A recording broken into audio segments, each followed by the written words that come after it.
தற்போது நம்முடன் பாஜகவின் மூத்த தலைவர் திருமதி தமிழிசை சவுந்தரராஜன் இணைகிறார். வணக்கம் திரு தமிழிசை சவுந்தரராஜன். காங்கிரசினுடைய ஒரு மூத்த தலைவர்கள் ஒருவர், அதே போன்று கூட்டணி கட்சிகளை வலுப்படுத்தக்கூடியவர், எந்த ஒரு சொல்லாக இருந்தாலும் உடனடியாக சொல்லக்கூடியவர் என்ற பல புகழை அவர் பெற்றிருக்கிறார். அவருடைய மறைவு குறித்தாக உங்களுடைய பார்வை?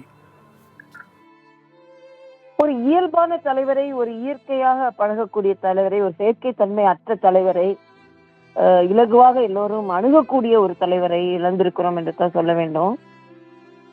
எனக்கு தனிப்பட்ட முறையில ரொம்ப சின்ன வயதில் எனக்கு அறிமுகமானவர். நான் பாஜக சேர்ந்ததுக்கு அப்புறம் அதிகமா பார்த்ததில்லை, அதுக்கு முன்னால அதிகமா பார்த்துருக்கிறேன். ஆனா விமான நிலையங்கள்ல எல்லாம் என்ன பார்க்கும்போது நம்ம உரிமையில தான் அவர் உரிமையா பேசுவாரு, உங்க சகோதரி மாதிரி தான் பேசுவாரு, ஏன் எங்க எல்லாம் விட்டுட்டு பிஜேபியில போய் சேர்ந்தன்ற மாதிரி உரிமையா கேட்பாரு.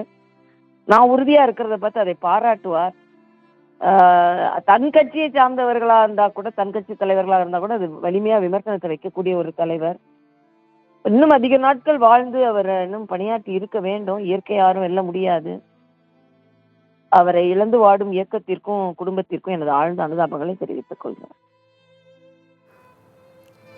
எந்த ஒரு தலைவராக இருந்தாலும் அவர்களை பற்றி கருத்து கூறுவதில் அவர் பின்வாங்குவதில்லை அப்படின்ற ஒரு சொல்லை தான் அனைவருமே பயன்படுத்துகிறார்கள்.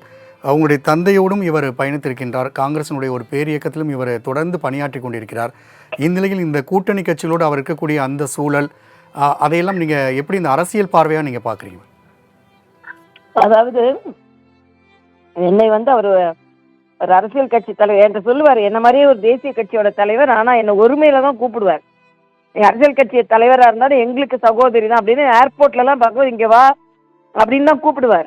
அந்த உரிமையை அவர் எப்பவுமே எடுத்துக்கொள்வார். நானும் அதை மறுப்பதற்கில்லை. ஆனால் ஒரு அரசியல் கட்சி தலைவராக என்னை ஒரு முறை அவர் கடுமையாக விமர்சனம் செய்யும் போது நான் எனது கடுமையான கண்டனத்தை தெரிவித்தேன்.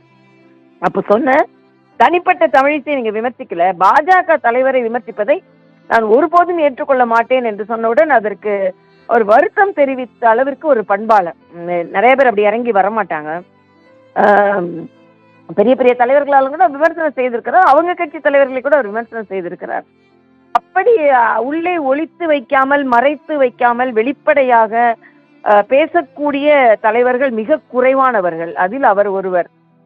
அது மட்டுமல்ல, அவர் தனது திராவிட கொள்கை உள்ள குடும்பத்தில் பிறந்து தேசிய கொள்கை உள்ள கட்சியில் இணைந்து உறுதியாக இந்த தேசிய இயக்கத்தோட பணியாற்றி வந்து கொண்டிருந்தார்.